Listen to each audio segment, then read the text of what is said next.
Welcome back. Cooker blast case ವಿಚಾರಕ್ಕೆ ಸಂಬಂಧಪಟ್ಟ ಹಾಗೆ ತನಿಖೆ ಆಗ್ತಾ ಇದೆಯಲ್ಲ, ಒಂದೊಂದೇ ಸ್ಫೋಟಕ ಮಾಹಿತಿಗಳು ಇದೀಗ ಹೊರಗಡೆ ಬರ್ತಾ ಇದೆ. ಈ ಶಾರಿಕ್, ಮಾಜ್ ಹಾಗೆ ಮುನೀರ್ ಮೇಲೆ ಒಬ್ಬ ಬಾಸ್ ಬೇಡ ಇದ್ನಂತೆ. ಈ ಕುಕ್ಕರ್ ಬ್ಲಾಸ್ಟ್ ತನಿಖೆ ನಡೆಸ್ತಿದ್ದ ಹಾಗೆ ಮತ್ತಷ್ಟು ಬಗೆದಷ್ಟು ವಿಚಾರಗಳು ಹೊರಗಡೆ ಬರ್ತಲೇ ಇದೆ. ಈ ಶಾರಿಕ್, ಮಾಜ್, ಮುನೀರ್ ಅಂತ ಏನಿದ್ರಲ್ಲ ಉಗ್ರರು, ಸೊ ಅವರಿಬ್ಬರ ಮೇಲೆ ಒಬ್ಬ ದೊಡ್ಡ ಕ್ರಿಮಿನಲ್ ಮೈಂಡೆಡ್ ಕರ್ನಲ್ ಅಂತ ಒಬ್ಬ ಇದ್ನಂತೆ. ಶಂಕಿತ ಉಗ್ರನನ್ನ ಹ್ಯಾಂಡಲ್ ಮಾಡ್ತಾ ಇದ್ದ ಈ ಕರ್ನಲ್ ಈ ದೇಶದ ಭದ್ರತಾ ವ್ಯವಸ್ಥೆಯನ್ನ ಛಿದ್ರ ಮಾಡಬೇಕು ಅನ್ನೋ ಒಂದು ಪ್ಲಾನ್ ಇವ್ರದ್ದಾಗಿತ್ತು. ಬೆಂಗಳೂರಿನ ಹಲವಾರು ಸಂಸ್ಥೆಗಳನ್ನ ಇವರು ಟಾರ್ಗೆಟ್ ಮಾಡ್ಕೊಂಡಿದ್ರು. ಯಾವ್ಯಾವ್ದಪ್ಪ ಅಂತ ಹೇಳಿದ್ರೆ ಆಘಾತಕಾರಿ ವಿಚಾರ ಇದು. BEL, BHEL, HAL, DRDO ಅಂತಹ ದೊಡ್ಡ ದೊಡ್ಡ ಸಂಸ್ಥೆಗಳನ್ನ ಇವರು ಟಾರ್ಗೆಟ್ ಮಾಡ್ಕೊಂಡಿದ್ರು. ಯಾವ ರೀತಿ ಆಗಪ್ಪ ಅಂತ ಹೇಳಿದ್ರೆ, ಈ ಇಂಟರ್ನ್ಶಿಪ್ ಮಾಡೋ ಸೋಗ್ನಲ್ಲಿ ಈ PG ಡಿಪ್ಲೊಮಾ ಕೋರ್ಸ್ಗೆ ನಾವು ಸೇರ್ಕೊಳ್ತೀವಿ ಅಂತ ಹೇಳಿ, ಸೊ ಆ ನಿಟ್ಟಿನಲ್ಲಿ ಇವರೆಲ್ಲರೂ ಕೂಡ ಒಳಗಡೆ ಹೆಂಗಿದೆ ವ್ಯವಸ್ಥೆ ಅನ್ನೋದನ್ನ ಮೊದಲು ತಿಳ್ಕೊಳ್ತಾ ಇದ್ರು. ಈ BEL, BHEL, HAL, DRDO ಒಳಗೆ ಏನೇನಾಗ್ತಾ ಇದೆ ಫಸ್ಟ್ ಅದನ್ನ ತಿಳ್ಕೊಂಡು ನನಗೆ ಇನ್ಫಾರ್ಮೇಶನ್ ಕೊಡಿ ಅಂತ ಹೇಳಿ ಕರ್ನಲ್ ಹೇಳ್ತಾ ಇದ್ದಂತೆ. ಭದ್ರತೆಗೆ ಧಕ್ಕೆ ಮಾಡೋದಕ್ಕೆ ಬೇಕಾದಂತಹ ಅಂಶಗಳನ್ನ ಸಂಗ್ರಹ ಮಾಡಿ ಅಂತ ಹೇಳಿ ಮೊದಲು ಅವರಿಗೆ ಟ್ರೈನಿಂಗ್ ಅನ್ನ ಕೊಡ್ತಾ ಇದ್ದಂತೆ. ಈ ಕರ್ನಲ್ ಎಲ್ಲೋ ಕೂತ್ಕೊಂಡು ಸೂಚನೆ ಕೊಡ್ತಾ ಇದ್ನಲ್ಲ, ಸೊ ಆ ನಿಟ್ಟಿನಲ್ಲಿ ಇವರಿಬ್ಬರದಾರಲ್ಲ ಉಗ್ರರು, ಶಂಕಿತ ಉಗ್ರ ಹಾಗೆ ಮಾಜ್ ಇದಾರಲ್ಲ, ಅವರು HAL ಈ PG ಹಾಗೆ ಡಿಪ್ಲೊಮೋಗೆ ಅರ್ಜಿಯನ್ನ ಸಲ್ಲಿಕೆ ಮಾಡಿ ಆನ್ಲೈನ್ ನಲ್ಲೇ ಇಂಟರ್ವ್ಯೂ ಅನ್ನ ಕೂಡ ಅಟೆಂಡ್ ಮಾಡಿದ್ರಂತೆ. ಈ ಮಾಜ್ ಮುಂದಿರದ್ನಲ್ಲ, ಆತ ಈ ಸಂದರ್ಶನದಲ್ಲಿ ಫೇಲ್ ಕೂಡ ಆಗಿದ್ನಂತೆ. ಈ ಬಗ್ಗೆ ಮತ್ತಷ್ಟು ಮಾಹಿತಿಯನ್ನು ಕೊಡ್ತಾರೆ ನಮ್ಮ ಪ್ರತಿನಿಧಿ ಮಂಜುನಾಥ್, ನೇರ ಸಂಪರ್ಕದಲ್ಲಿ ಜಾಯ್ನ್ ಆಗ್ತಾ ಇದ್ದಾರೆ. ಮಂಜುನಾಥ್, ಈ ಉಗ್ರರ ವಿಚಾರದಲ್ಲಿ ಬಗೆದಷ್ಟು ಸ್ಫೋಟಕ ಆಘಾತಕಾರಿ ವಿಚಾರಗಳು ಒಂದೊಂದೇ ಬೆಳಕಿಗೆ ಬರ್ತಾ ಇದೆಯಲ್ಲ, ಇನ್ನೆಷ್ಟೆಲ್ಲ ವಿಚಾರಗಳಿದೆ ಅಂತ?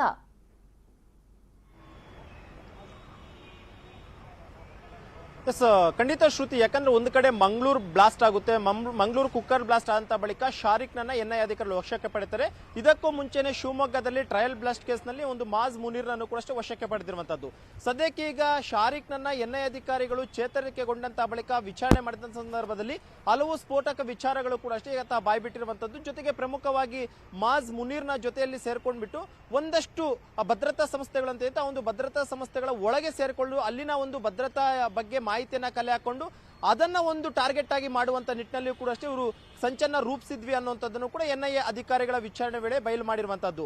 ಜೊತೆಗೆ ಈ ಒಂದು ಮಾಜ್ ಮುನೀರ್ ಏನಿದ್ದಾನೆ ಮತ್ತು ಆತನ ಜೊತೆ ಒಂದಷ್ಟು ಜನ ಸಹಚರರು HAL ಆಗಿರ್ಬೋದು, DRDO ಆಗಿರ್ಬೋದು, BEL ಮತ್ತು BHEL ನ ಒಂದು ಸಂಸ್ಥೆಗಳೇನಿತ್ತು ಅಲ್ಲಿ ಒಂದಷ್ಟು ಕೆಲಸದ ವೇಕೆನ್ಸಿ ಇದ್ದಂತ ಸಂದರ್ಭ ಅದಕ್ಕೆ ಒಂದು ಆನ್ಲೈನ್ ನ ಮುಖಾಂತರವಾಗಿ ಅರ್ಜಿಯನ್ನು ಕೂಡ ಸಲ್ಲಿಕೆಯನ್ನ ಮಾಡಿದ್ರು. ಜೊತೆಗೆ ಹ್ಯಾಂಡ್ಲರ್ ಒಬ್ಬ ಏನಿದ್ದಾನೆ, ಹ್ಯಾಂಡ್ಲರ್ ನ ಮಾಹಿತಿಯಂತೆ ಇವರೆಲ್ಲರೂ ಕೂಡ ಅಷ್ಟೇ ಕೆಲಸವನ್ನ ಮಾಡ್ತಿದ್ರು. ಹ್ಯಾಂಡ್ಲರ್ ಕರ್ನಲ್ ಎನ್ನುವಂತ ವ್ಯಕ್ತಿಗೋಸ್ಕರ ಕೂಡ ಈಗಾಗಲೇ NIA ಅಧಿಕಾರಿ ಹುಡುಕಾಟವನ್ನ ಮಾಡ್ತಿರುವಂತದ್ದು. ಯಾಕಂದ್ರೆ ಶಾರಿಕ್ ಆಗಿರ್ಬೋದು, ಮಾಜ್ ಮುನೀರ್ ಆಗಿರ್ಬೋದು, ವಿಚಾರಣೆ ಸಂದರ್ಭದಲ್ಲಿ ಹ್ಯಾಂಡ್ಲರ್ ಕರ್ನಲ್ ಎನ್ನುವಂತ ವಿಚಾರಣೆಯನ್ನು ಮಾತ್ರ ಬಾಯ್ಬಿಟ್ಟಿದ್ದು. ಆತ ಏನೆಲ್ಲ ಇನ್ಸ್ಟ್ರಕ್ಷನ್ಸ್ ಅನ್ನ ಕೊಡ್ತಿದ್ದ ಅದರ ಪ್ರಕಾರವಾಗಿ ನಾವು ಕೆಲಸವನ್ನ ಮಾಡ್ತಾ ಇದ್ವಿ. ಅದರಂತೆ ನಾವು BEL ಆಗಿರ್ಬೋದು, BHEL ಆಗಿರ್ಬೋದು, DRDO ಮತ್ತು HAL ನಲ್ಲಿರುವಂತಹ ಒಂದು ಕೆಲಸದ ನೇಮಕಾತಿಯ ಸಂದರ್ಭದಲ್ಲಿ ಈಗ ಅರ್ಜಿಯನ್ನು ಕೂಡ ಸಲ್ಲಿಕೆಯನ್ನ ಮಾಡಿದ್ವಿ. ಜೊತೆಗೆ ಒಂದಷ್ಟು ಆನ್ಲೈನ್ ನ ಮುಖಾಂತರವಾಗಿ ಸಂದರ್ಶನವನ್ನು ಕೂಡ ಕೊಟ್ಟಿದ್ವಿ. ಒಂದಷ್ಟು ಕಡೆ ಫೈಲ್ ಆಗಿದ್ವಿ, ಯಾರು ಕೂಡ ಅಷ್ಟೇ ಒಳಗಡೆ ಹೋಗ್ಬಿಟ್ಟು ಅಲ್ಲಿ ಕೆಲಸ ಮಾಡುವಂತ ಒಂದು ಅವಕಾಶ ಸಿಕ್ಕಿರ್ಲಿಲ್ಲ ಅನ್ನುವಂಥದ್ದನ್ನು ಕೂಡ ಹೇಳ್ತಿದ್ದಾರೆ. ಒಂದು ವೇಳೆ ಏನಾದ್ರೂ ಅವಕಾಶ ಸಿಕ್ಕಿದ್ದಂತ ಪಕ್ಷದಲ್ಲಿ ಅಲ್ಲಿನ ಭದ್ರತಾ ಲೋಪಗಳಾಗಿರ್ಬೋದು ಅಥವಾ ಅಲ್ಲಿನ ಭದ್ರತೆ ಹೇಗಿರುತ್ತೆ, ಜೊತೆಗೆ ಅಲ್ಲಿ ಒಳಗಡೆ ನಾವು ಹೋಗ್ಬಿಟ್ಟು ಅಲ್ಲಿ ಏನಾದ್ರೂ ವಿಧ್ವಂಸ ಕೃತ್ಯಗಳನ್ನ ಮಾಡ್ಬೇಕಂದ್ರೆ ಯಾವ ರೀತಿಯಾಗಿ ಹೋಗಬಹುದು ಅನ್ನೋಂಥದ್ದನ್ನ ಪ್ರತಿಯೊಂದನ್ನು ಕೂಡ ಅಷ್ಟೇ ತಿಳ್ಕೊಳ್ಬೇಕು ಅನ್ನೋ ನಿಟ್ಟಿನಲ್ಲಿ ಇವರೆಲ್ಲಾ ರೀತಿಯಂತ ಪ್ಲಾನಿಂಗ್ ಅನ್ನು ಕೂಡ ಮಾಡ್ಕೊಂಡಿದ್ರು ಅನ್ನುವಂಥದ್ದು ಕೂಡ ಈಗಾಗಲೇ NIA ಅಧಿಕಾರಿಗಳು ನಡೆಸಿದಂತ ಇನ್ವೆಸ್ಟಿಗೇಷನ್ ಅಲ್ಲಿ ಗೊತ್ತಾಗಿರುವಂತದ್ದು. ಸದ್ಯಕ್ಕೆ ಕೇವಲ ಇದಿಷ್ಟೇ ಅಲ್ಲದೆ ಇನ್ನೂ ಕೂಡ ಬೇರೆ ಬೇರೆ ರೀತಿಯಾದಂತಹ ಒಂದಷ್ಟು ವಿಧ್ವಂಸಕ ಕೃತ್ಯಗಳನ್ನ ಮಾಡಲು ಇವರು ಸಂಚನ್ನ ರೂಪಿಸಿದ್ರು. ಅದು ಕೂಡ ಅಷ್ಟೇ ಮೇಲೆ ಇರುವಂತಹ ಹ್ಯಾಂಡ್ಲರ್ಗಳು ಯಾವ ರೀತಿ ಇನ್ಸ್ಟ್ರಕ್ಷನ್ ಕೊಡ್ತಿದ್ರು ಅದನ್ನ ಇವರೆಲ್ಲರೂ ಕೂಡ ಫಾಲೋ ಮಾಡ್ತಿದ್ರು ಅನ್ನೋದು ಕೂಡ NIA ಅಧಿಕಾರಿಗಳ ತನಿಖೆ ವೇಳೆ ಬಯಲಾಗಿರುವಂತಹದ್ದು. ಶ್ರುತಿ. ಓಕೆ ಮಂಜುನಾಥ್, ಥ್ಯಾಂಕ್ ಯು ತಮ್ಮೆಲ್ಲ ಕಂಪ್ಲೀಟ್ ಮಾಹಿತಿಗಾಗಿ. ಚೈತ್ರ ಮಾಸ